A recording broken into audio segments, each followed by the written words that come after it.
Start. Now we are trying to find a very interesting evidence to show how this lake at the Duck Scouts entrance was formed, and we see a very interesting specimen here.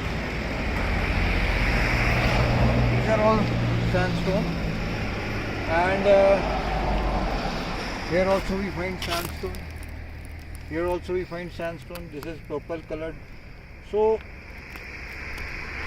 almost in the lower part of this thick deposit we are finding evidences of sandstone, and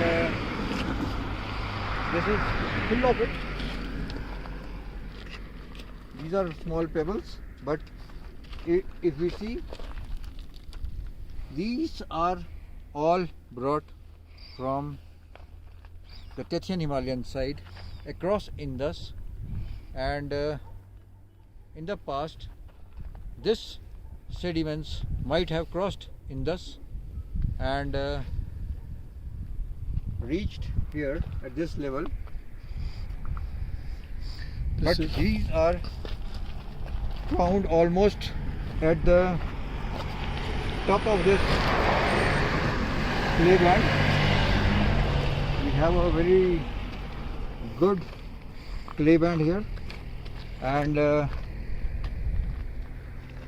above this clay band we find this silty sand.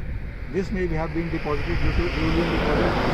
So we have a clay sequence representing the limestone environment, and then we have some alien deposit, and above that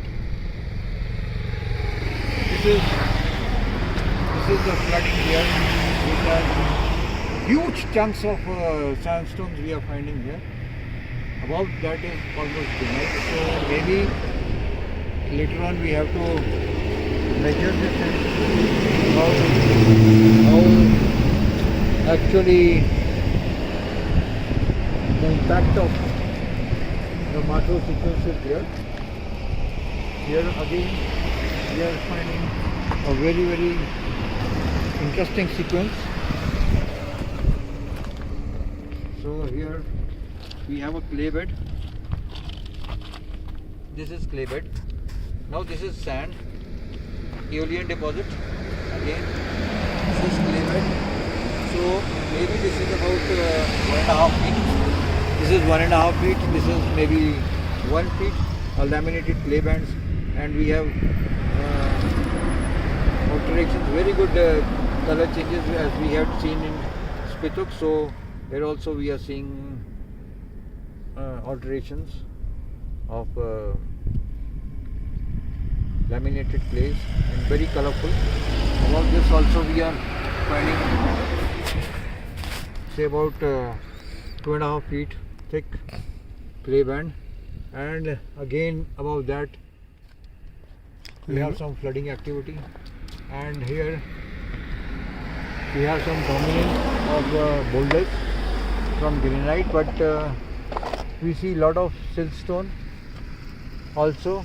This is all derived from the Tibetan Himalayan. So this again, above that we have a clay band, and then again some alien deposit, and above that possibly for us, or not possibly for us, but again siltstone band dominance. So very interesting story coming up here in this section, and we see how things are changing shape in the top portion of the limestone deposit. I think we have to measure and see how much the influx of the Tibetan Himalayan sequence we can get, but we see the top portion top portion of this lake highly disturbed, and a lot of boulders of granite and the sand are seen here. So here the dominance again increases of the siltstone sandstone bed, and as we move further ahead we see the thickness of the clay is increasing, and this thickness of the clay and the colorful, these are all laminated clays, and I think if we go and see this section further ahead, we will see a beautiful lacustrine deposit which was very much prevalent in the past.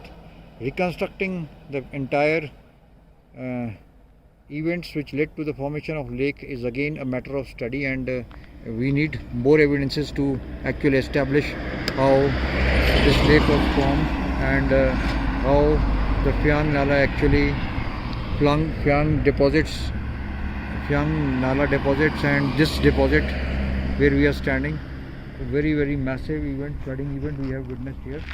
So maybe next time when we study and try to measure the thickness of these sections, we will be able to do justice to this section and reconstruct the environment.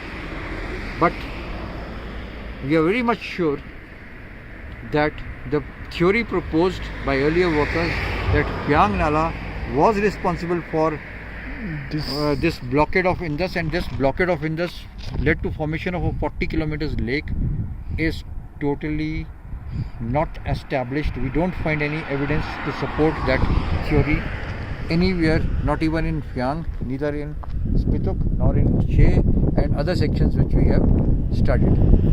So this I am very much positive that the city of lakes,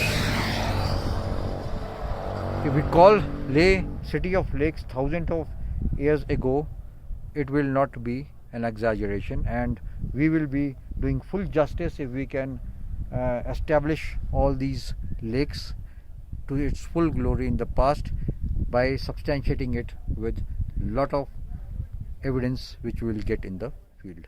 Thank you.